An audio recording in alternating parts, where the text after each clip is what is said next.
Kan misalnya saya ngata-ngatain atau apa atau menghina, ya kan yang dilaporin kalau ini kan yang mentransmisikan medianya, nggak bisa toh, karena apa? Ada pers ada apa? Undang-undang pers pasal 5 menyatakan kalau ada yang tidak sesuai minta hak jawab. Mereka ngerti nggak bahwa Quotient TV ini adalah sebuah perusahaan resmi yang punya izin, ya, yang punya legalitas, ya, yang punya badan yang diakui oleh Dewan Pers di situ. Jadi mereka nggak bisa seenak-enaknya bilang, wah saya mau laporin Alvin Lim. Lah, Quotient TV bukan punya gua kok. Lu coba cek dong PT-nya. Atas nama siapa itu? Ada nggak Alvin Lim? Kalau nggak ada atas nama Alvin Lim, kok lu bisa bilang Alvin Lim yang mentransmisikan? Hebat sekali. Di situ aja mas. Ya kayak Kompas bukan punya saya. Tiba-tiba ada berita jelek tentang Novi di Kompas. Ya, terus dia bilang, oh ini Alvin Lim nih, Alvin Lim. Karena Alvin yang bicara, Kompas punya Alvin Lim. Nenek lu, mana ada Kompas punya gua. Ntar Cumi-Cumi punya saya, Intens punya saya, semua punya saya, hebat amat. Gitu kan, wah raja dong saya raja media. Enggak, saya nggak punya media-media tersebut ya. Jadi coba dicek lagi kalian ya, smart dikit. Dibilang saya takut sampai saya mau kabur. Udah. Yang udah tersangka aja kemarin gua nggak kabur, saya hadapin, saya ke kejaksaan, saya bicara di kejaksaan, eksaminasi di situ, P19 di sana, ya kan, karena memang nggak memenuhi unsur, nggak usah takut itu. Saya yakinkan kalian, LP Novi tidak akan naik, udah di situ, ya, dia boleh bilang memenuhi unsur, ya kan. Coba dicek, yang kena itu yang bicara atau medianya yang mentransmisikannya. Coba baca lagi pasal 27 dan pasal 29 ITE ya. Dibilang barang siapa mentransmisikan, mengirim, mentransmisikan. Saya nggak pernah mentransmisikan Quotient TV, bos. Quotient TV bukan punya Alvin Lim. Kalau kalian lihat pembicara di Quotient TV bukan hanya Alvin Lim aja, ya. Ada orang-orang lain di situ. Ada pembicara dari TV One juga di situ, di-hire sama mereka sebagai narasumber. Ada saya, ada lawyer lain di situ ya. Jadi inilah orang yang tidak mengecek dan main asal bicara ya seperti ini mas. Berarti laporan Novi tidak memenuhi unsur. 1000% nggak akan, karena yang akan kena itu yang mentransmisikan. Kalau di dalam undang-undang ITE ya, beda dengan 310 311. Kalau 310 311 yang berbicara atau yang menulis di situ. Coba suruh tanya sama penyidik dulu lah di situ. Berarti tidak takut nih laporannya, Pak? Nggak takut sama sekali, Mbak. Di situ. Disuruh ke Mabes, suruh ke Polda juga saya nggak takut. Dibilang saya kabur. Nggak usah takut saya kabur.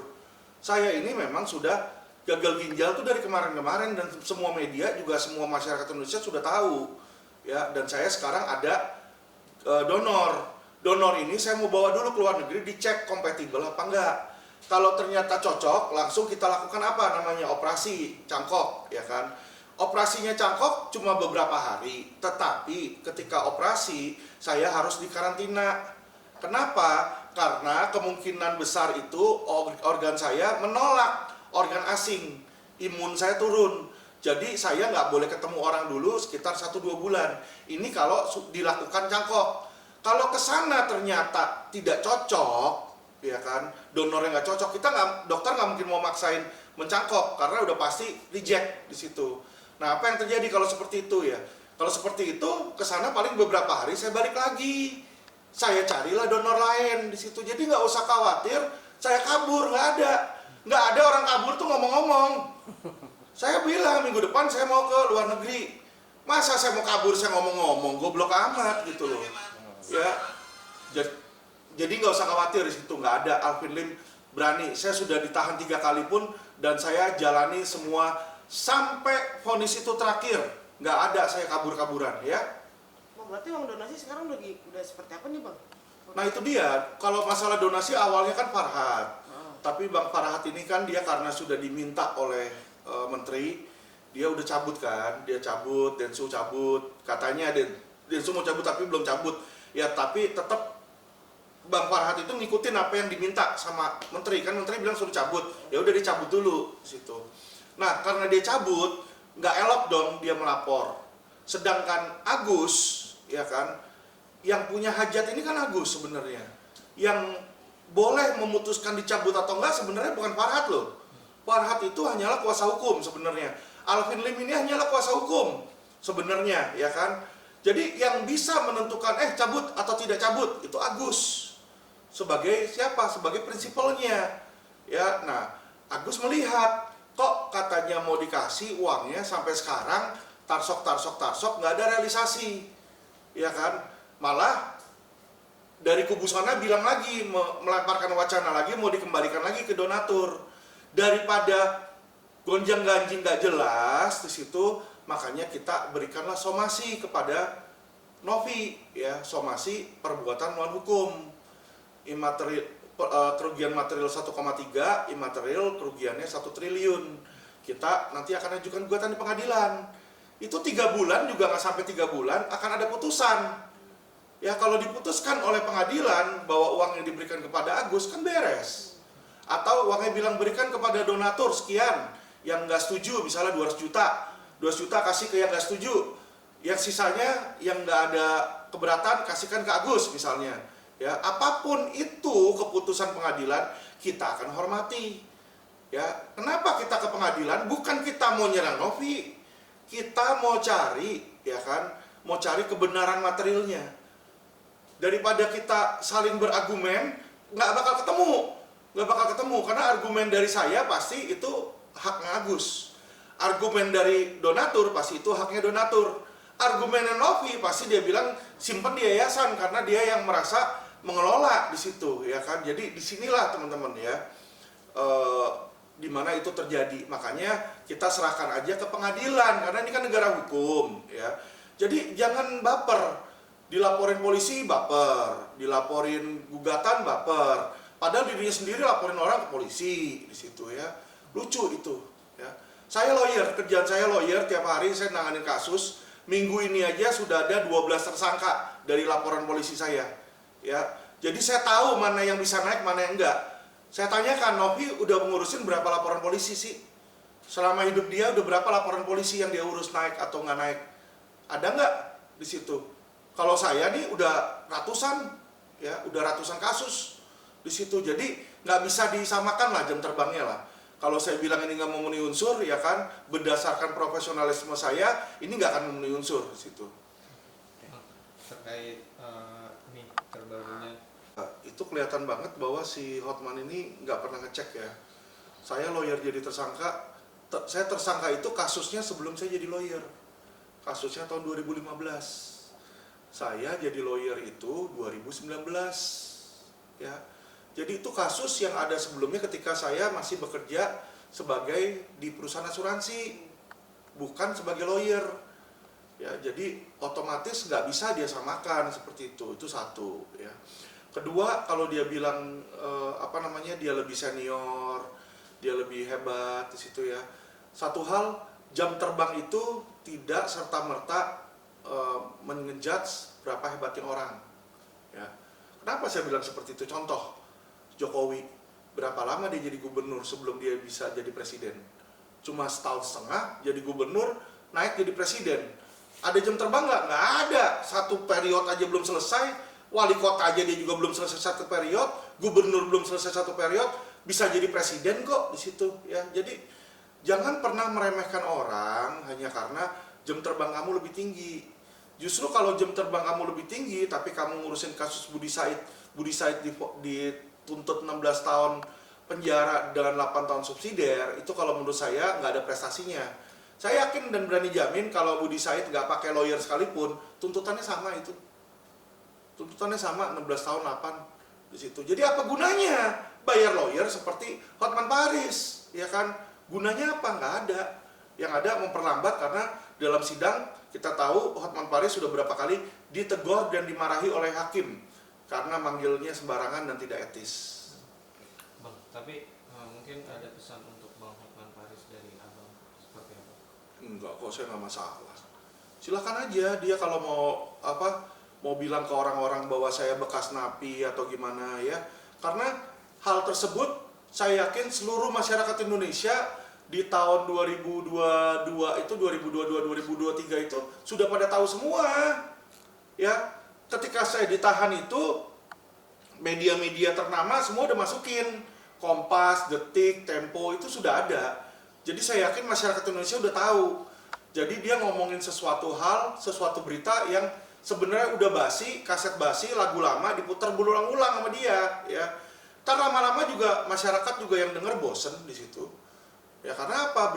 Berita lama, kecuali saya melakukan pidana baru di situ, ya. Nah, barulah orang bisa tertarik. Kalau pidana lama diulang-ulang ya ngapain, Mbak, di situ? Bang, lagi nih terkait apa namanya? Ini kan rekan sejawat Abang nih, timnya Bang Farhat juga. Bu Elsa Syarif ini kan sekarang mengalami kena serangan jantung ya Bang ya. Iya. Kita lihat kan kemarin juga banyak sekali beberapa kali orang menemui dia dengan demo terkait UMKM, mungkin seperti apa Bang tanggapannya Bang? Ya kalau soal kasusnya kan saya nggak tahu ya kebenarannya. Kalau memang beliau benar ngambil uang UMKM, saran saya kembalikanlah di situ ya. Kalau memang beliau benar mengambil ya, tapi kalau memang beliau nggak mengambil, ya beliau perlu lawyer yang bisa menggugat orang itu, karena kalau mereka melakukan kegiatan-kegiatan anarkis itu kan bisa masuk ke dalam ranah pengancaman. Kalau memang tidak ada hutang ya di situ ya. Jadi balik lagi yang tahu ini kan sebenarnya cuma korban UMKM dan Ibu Elsa Syarif di situ ya. Jadi jujur punya ngomong, saya sih nggak tahu di situ. Tapi kalau dia sampai serangan jantung, kemungkinan kan dia ada merasa bersalah atau merasa nggak nyaman di situ ya. Itu yang seharusnya dia beresin sih. Banyak orang itu lebih mementingkan uang dibanding kenyamanan, ketenangan hidup ya. Padahal kesehatan itu nomor 1 dibanding uang. Uang itu nomor 2. Uang kita bisa cari. Kalau kita udah tua, banyak uang, kita sakit-sakitan, akhirnya uang itu kita pakai untuk ngobatin juga, jadi nggak ada gunanya. Tapi Abang sendiri berarti tidak tahu sendiri Enggak. secara detail. Jadi kasus UMKM itu saya pertama kali tahu tentang adanya UMKM, saya ditelepon oleh Pablo Benua. Pablo telepon saya bilang, Bang Alvin, mau nggak jadi kuasa hukum untuk gugat Farhat dan Elsa Syarif? Nanti saya temuin sama orang UMKM-nya, dibilang di situ kan. Saya bilang, enggak, saya nggak mau, saya bilang. Alasannya mungkin? Ya, saya merasa mereka berdua itu adalah rekan advokat ya. Dan saya punya prinsip tidak akan mau menyerang rekan advokat manapun kecuali mereka menyerang dulu. Jadi kayak Herwanto, kenapa saya laporin dia? Karena dia dulu yang melaporin saya di situ ya. Kenapa saya maki-maki dia? Karena dia dulu yang maki-maki saya di media di situ. Jadi saya ini orangnya ya kalau dia jual saya beli di situ. Ya, kalau dia ngotot ya saya tantangin balik di situ. Tapi kalau orangnya nggak melakukan apa-apa, saya nggak bakal mau memusuhi sesama advokat karena ada kode etik advokat di mana kalau sebelum kita menggugat atau melaporkan polisi atau mengambil langkah hukum manapun ya terhadap advokat itu wajib dibawa ke sidang kode etik dulu Mas di situ. Jadi kalau dia minta untuk mewakili UMKM saya nggak mau, tapi kalau misalnya diminta untuk mendampingi apakah yang dilakukan salah etik atau enggak, ya kita bisa bantu di situ. Tapi kalau untuk mencelakain advokat lain, saya angkat tangan. Tapi kalau Abang ada pesan nggak sih untuk pihak UMKM sendiri gitu, mungkin apa gitu pesannya? Ya kalau memang itu haknya dia ya terus jalan terus lah, ambil hak kamu lah di situ. Tapi kalau memang bukan hak kamu, itu adalah sesuatu yang direkayasa, ya kan? Ya stop lah gitu loh, jangan sampai seorang lawyer kena stroke apalagi meninggal, kan kasihan darahnya mereka, kan dosanya ada di tangan mereka. Yang tahu kan mereka Mas di situ. Ini kasus bener atau enggak yang tahu mereka di situ, dan saya balikin lagi ke mereka di situ, ke para korban UMKM. Bang, mungkin ini kan Bu Elsa juga sekarang lagi dirawat di rumah sakit, mungkin dari Pak Alvin ada doa untuk Bu Elsa sendiri. Iya, saya berharap beliau sembuh karena gimana pun juga beliaulah pernah berjasa. Waktu itu dia yang menjadi kuasa hukum saya melawan mantan istri saya yang waktu itu kuasa hukumnya sekaligus. Ya, jadi waktu rebutan anak itu Elsa Syarif itu kuasa hukum saya. Jadi gimana pun juga saya berharap beliau sembuh. Tapi kalau urusan hukumnya, karena saya nggak tahu, saya nggak berani berkomentar karena takut salah cara bicara, nanti dibilang memfitnah, hoak di situ ya. Mungkin terakhir Bang, ada pesan untuk Bang Farhat dan juga Bu Elsa Syarif itu mungkin dari Pak Alvin sebagai rekan sejawatnya atau mungkin pesan? Kalau saya dengar Bang Farhat Saya kan pernah nanya ke Bang Parahat tuh, Bang ini gimana nih UMKM? Dia bilang, ah tenang aja itu, kata dia kan, itu bukan saya, kata dia. Itu Bu Elsa kalau dari pengakuannya dia ya, atau gimana. Jadi untuk Bang Parahat ya kalau memang dia merasa seperti itu, dia kan lawyer, dia juga ngerti hukum. Ya, saya yakin dia sudah tahu konsekuensinya kok, gitu loh. Bukan anak kecil lah. Jadi saya nggak akan ngajarin ikan untuk berenang. Ya, Bang Parahat itu udah lebih senior dari saya. Thank you. Oke, terima kasih teman-teman. Bang, kalau mau bahas Natal, Bang. Boleh.